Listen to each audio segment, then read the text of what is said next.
The following program is rated MALS. It contains strong language and sexual situations. It is intended only for mature audiences. I'll bet you know the name Dan Schneider or the Dan Schneider Bakery. Dan Schneider himself, though, was responsible for making some of the most popular TV shows. For example, you have Drinking Josh, iCarly, Victorious, a short-lived spin-off, though, of Sam and Cat. He made a lot of amazing TV shows. He's really, really good at it, though. But make no mistake, though, because behind that shiny cereal of, like, you know, Nickelodeon's golden age, though, there was a monstrous foot fetish creep hiding.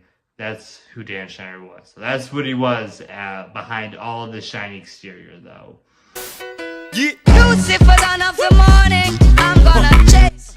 Now, he's been a foot fetish lover for years, though, and I think that just from, you know, watching all of these TV shows again now, though, you can see that there was definitely a few instances, maybe more than a few instances, that explicitly showed feet, bare feet, mainly girls' bare feet, teenage girls' bare feet. There's a new documentary series that just dropped, though, I think like a month, maybe 2 months ago, though, that dove deeper into the subject matter and put a spotlight on it in a way that has previously have not been explored. It's all quite honest, I personally recommend it. It's a great documentary. I watched it. It was really, really nice.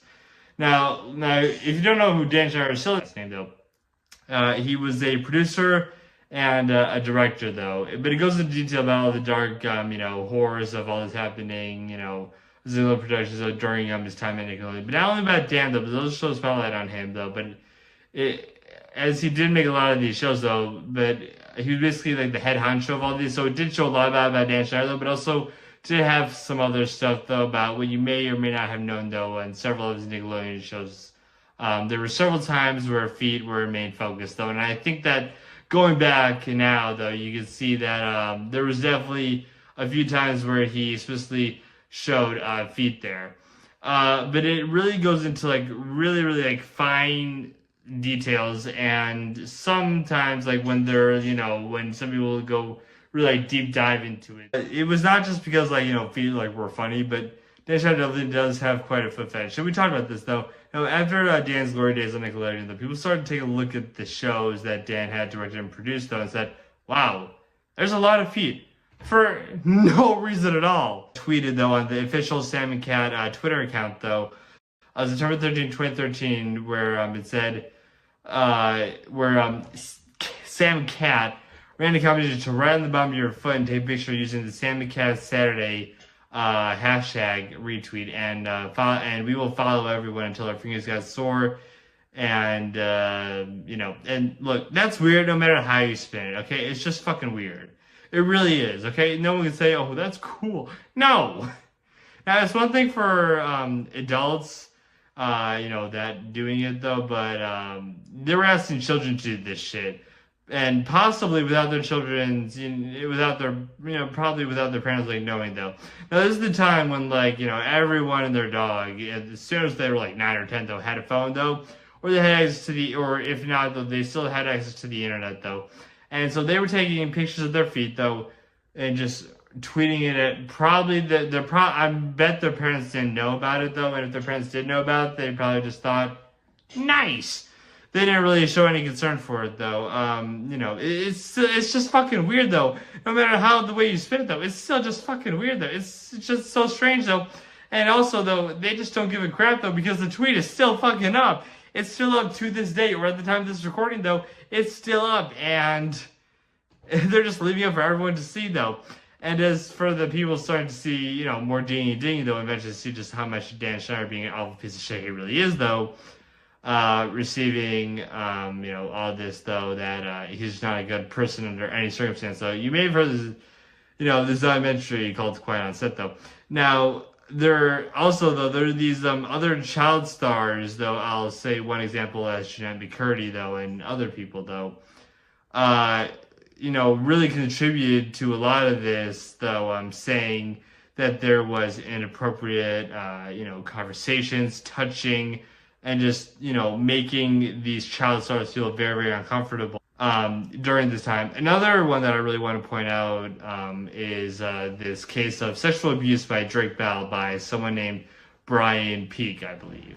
or Brian Peck.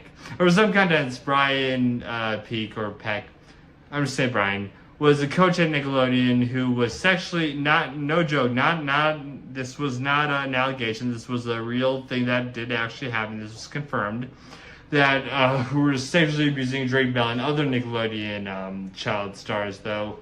He was actually convicted in 2004, though, and served 16 months in prison, then immediately upon release landed a job at fucking Disney Channel. Just shows how rotten to the core of this, this entire like industry is, though. To be honest, I really don't know like what it is. Like, I bet if he tried, he could have probably kind of jobbed back at Nickelodeon. To be honest, he didn't have to go Disney, but he just well, I just want a job. Now, I don't know, like, what they were thinking in the head or what they were smoking at the time, though, but Disney offered a job. He didn't ask for a job. They offered the job to Brian for this, though, like, right after he got out of prison, though. Now, just wrap your head around that. You have someone who is in jail for lewd sexual assault with a minor. He's a sex offender, a convicted sex offender, and now you're letting him interact with minors again at Disney just after he just got out of prison. Now they're just playing this is just plain like irresponsible stuff, though. But this just honestly, it was just like malicious. Just made some kind of like, how do you can't just make some kind of mistake when you put a sex offender in a role where you exclusively work with children. And it's not like they just made a whoopsie. No, fuck that, okay? Shut the fuck bullshit. That's bullshit, alright? No. They knew fucking full well that Brian was a sex offender, a convicted sex offender that worked exclusively with, that did sexual acts with minors, and now you're just having them work with even more minors, because apparently the ones in England just weren't enough for him. Now, when Drake Bell went into court, though, Brian, asked for support of some very powerful and familiar faces. There are 41 character letters written to the judge as for leniency for Brian Peak, though. Basically, discussing militia first. Let's just ask. They asked for leniency on that, though. Okay, like now these are just some sort of like toilet paper writing, though, with just some like random doodles, though. No. These are 41 character letters, though, that were submitted by industry personnel. Some of whom were very, very high, like the top dogs of the food chain, though, that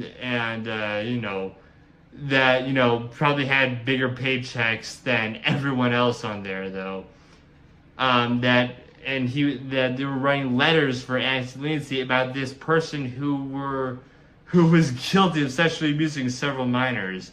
And considering they just go back and just get a job at Disney just one more time, though, after he got in prison. Just shows like what is going on. So like what the fuck's even going on? So this company, it's not that this company is based around children. Oh wait, it is based around children. That's what it is. Think of like, what is Disney known for? Is it is it the Star Wars? No, that's it. Is it the showing support for charity? No, that's not it. What is it? Oh yeah, appealing to children. That's what it is. Yes, that's right. That's what it is. So, apart from Dan Schneider being, just a whole plethora of bad stuff, and believe it or not, Dan actually stepped out of the shadows and addressed all of this head on. But while it's not the worst apology, I've ever seen, and I've seen, terrible scripted apologies. I've made a severe and continuous lapse in my judgment. Toxic gossip train. We really don't know what the message meant while making the video. The juice meant while making the video. Yeah, you can't really say that it's much better than that, though. He just, Dan's just point blank, quote, apologizing, because he's not really apologizing. He's not really taking any accountability. He's just saying, oh, yep, sorry about all this. Whoopsie. You can't just say you're sorry about something, though, and then just just smile that, just wave an apology wand around. That's not a sincere apology. That's what you did. What's reported and what's found is just unforgivable. It's some real bad shit. there's really no way of apologizing for the thing that, you know, Dan Schneider has done, that has been accused of, not only been convicted, but also been, like, accused of, though. It feels insincere, and it's a shame that Dan just got away with it, though. It also seems that he will continue to get with it, so he really loses nothing by doing this apologizing, or really, he just basically just gains something, or anything, or he gains, you know, publicity, or, you know, public, or headlines from it, though. It's just arresting to seem to, that he seems like to pretend like he cares for some reason. He doesn't really care at all, though, and we know that, okay? Like, that's like, I hate to use this example, but that's like punching someone in the face and then saying sorry. That doesn't fix the person's pain in their face. He's still, like, that person is still experiencing the pain, though, and their face is still messed up. You just punch them. Even saying sorry, that doesn't fix it, though, okay? That would, like, you know... Now, there was this interviewer named, that played Tebow, and it's just basically just softballs after softballs after softballs. I don't want to really talk about this because it's not really, I mean, like,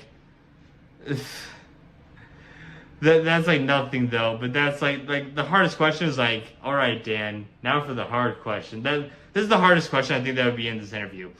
What do you like better? Pie or cake? There's this like unoriginal interview that's made by that was directed by Tebow, who played like the person at the Groovy Smoothie, though, and then iCarly, that talked about Dan, who basically just threw him softballs. I mean, like, and also there are some very inappropriate things, though, and that has been on, like, in children's programming, though. There have been, like, adult jokes, though, about this, though, but Nickelodeon, Dan Schneider just took it to a whole nother level. Now, there are a few examples, though, like Ariana Grande, they were milking a potato in Victorious, or Elizabeth Gillis, who played Jade on Victorious, talking about her breasts growing. Now, yeah, there's certain shows that, will occasionally put some adult humor, adult jokes in there, though, but, like, this has gone to a whole nother level. You're talking about a teenage girl who was a teenager at the time talking about her breast growth, and showing a small girl, well, Ariana Grande is small, though, but that's just how she is, though, but you're taking these, like, kids, though, doing these sexual acts or talking about sexual things, though, that they probably don't really know. Maybe they know about it, though, but they're not really knowing that, this will, like, live on, this will come back to forever. Now, Dan Schneider's, like, fishing for these, like, Nickelodeon, just choice of words. He honestly, like, he should have gotten a choice word for the worst fake apology ever. So I think the biggest question is that I have, is besides why was Dan Schneider able to keep this job for this long, though, and people knew all of this happening and backing up Drake Bell, though, I want to hear from y'all. What are your thoughts on, like, let me know in the comments below, like, all these people knew what was happening. Let me know in the next one, and have a blessed day. Thank you.